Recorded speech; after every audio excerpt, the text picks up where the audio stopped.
آج 26 جنوری ہے اور 2019 کا آغاز ہے اور میں اس وقت اٹک شہر سے ملحقہ قبرستان میں موجود ہوں۔ سرد رات کا آغاز ہو چکا ہے، جنوری کی سرد رات، ہر طرف دھند کا عالم ہے اور میں اس شہر خاموشہ میں اپنے کچھ فیلنگز، کچھ جذبات جو ہے وہ آپ لوگوں سے شیئر کرنا چاہتا تھا، تو یہ ویڈیو جو ہے وہ بنوا رہا ہوں۔ میں نے کتابوں میں ایک واقعہ پڑھا حضرت ابراہیم بن ادم رحمۃ اللہ علیہ کا، کہ وہ ایک دفعہ جا رہے تھے رستے میں، تو سامنے سے ایک سپاہی آ رہا تھا، ایک فوجی آ رہا تھا، تو اس نے ان سے شہر کا رستہ پوچھا کہ حضرت شہر کس جانب ہے؟ تو انہوں نے شہر کا رستہ انہیں سمجھاتے ہوئے بتایا کہ آپ اس طرف سیدھا کچھ جائیں تو آگے جو ہے وہ شہر آ جائے گا۔ وہ فوجی جو گھوڑے پہ سوار تھا وہ اس شہر کی جانب روانہ ہوا،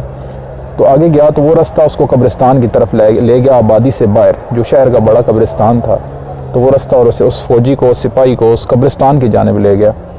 تو جب وہ گیا، اس نے دیکھا میں تو آبادی سے باہر آ گیا ہوں، شہر سے باہر آ گیا ہوں اور یہ تو قبرستان ہے، تو وہ واپس آیا اور حضرت جو تھے وہ رستے پہ جا رہے تھے، تو اس نے اپنا ڈنڈا جو ہے ان کے سر پہ دے مارا اور کہا میں نے آپ سے شہر کا رستہ پوچھا تھا اور آپ نے مجھے قبرستان کا رستہ بتا دیا۔ تو انہوں نے بڑا خوبصورت آگے سے جواب دیا جو میں سمجھتا ہوں ہمارے لیے سبق آمیز ہے، نصیحت آموز ہے، اور وہ یہ تھا کہ میرے لیے جو آبادی ہے، میرے لیے جو شہر ہے وہ قبرستان ہے، نہ کہ یہ آبادی۔ کیوں کہ یہاں سے لوگ، اس شہر سے لوگ اس جانب جا رہے ہیں، آباد اس نے ہونا ہے، ان شہروں نے، ان آبادیوں نے ویران ہونا ہے آخر کو۔ تو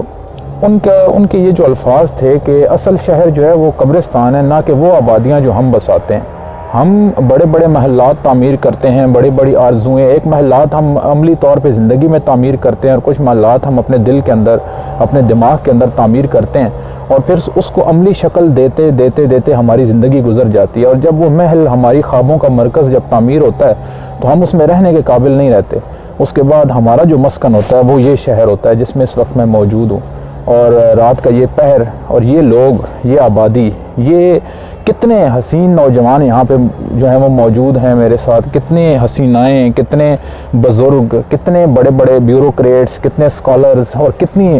اور عام آدمی جو دنیا میں اپنے خوابوں کے ساتھ زندہ تھے۔ انہوں نے بڑی بڑی سوچیں سوچ رکھی تھیں اپنی زندگی کے بارے میں، اپنے بچوں کے بارے میں، اپنے خواب پورے کرنے کے تگ و دو میں وہ مصروف تھے، لیکن آخر کار وہ کیا ہوا، وہ اس شہر سے اس شہر کی جانب جو ہے وہ لوٹ آئے۔ ان کی زندگی کا مختصر سا وقت جو اللہ تعالیٰ نے انہیں کسی اور کام کے لیے دیا تھا، اس کو انہوں نے کسی اور کام میں گزارا، اور وہ مقصد، جس مقصد کو حاصل کرنے کے لیے اس دنیا میں آئے تھے، وہ پورا نہیں ہو سکا، اور اس کو پورا کیے بغیر وہ واپس چلے گئے جہاں سے آئے تھے۔ تو ضرور یہ لوگ یہ کہنے کی کوشش کر رہے ہوں گے، یہ بات بتانے کی کوشش کر رہے ہوں گے کہ اس رستے کو نہ اپنایا جائے جس رستے سے گزر کے یہ لوگ یہاں پہ پہنچے ہیں، بلکہ اس مختلف سے رستے کو اپنایا جائے جس مختلف سے رستے کو اپنا کے ہم اپنا حقیقی مقصد زندگی جو ہے اس کو پورا کر سکیں۔ یقیناً یہ لوگ کچھ نہ کچھ کہنا چاہ رہے ہوں گے، لیکن ان کی آوازیں ہماری سماعتوں سے بہت دور ہیں، ہم ان کی آوازیں نہیں سن سکتے، لیکن اگر ہم جب ان کی جگہ پہ پہنچیں گے تو پھر شاید کوئی اور آئے، کوئی اور یہاں پہ موجود ہو، کوئی اور کوئی بات کر رہا ہو، اور ہم اس کو بتانے کی کوشش کر رہے ہوں کہ نہیں یار، زندگی جو ہے وہ کسی اور طرز زندگی کو کسی اور انداز سے گزارا جائے، زندگی کو کسی اور مقصد کے تحت گزارا جائے، اور وہ مقصد صرف اور صرف اللہ کی رضا کا حصول ہونا چاہیے۔ تو یہاں پہ اپنی ایک لکھی ہوئی غزل کا آخر میں ایک شعر وہ یاد آ رہا ہے، وہ سنا کے آپ لوگوں سے اجازت چاہوں گا۔ وہ کبھی لکھی تھی، قبرستان میں بیٹھ کے لکھی تھی، اور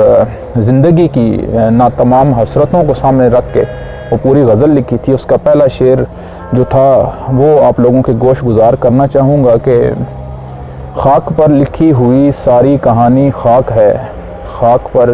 لکھی ہوئی ساری کہانی خاک ہے، آرزو حسرت تمنا زندگانی خاک ہے۔ اللہ حافظ۔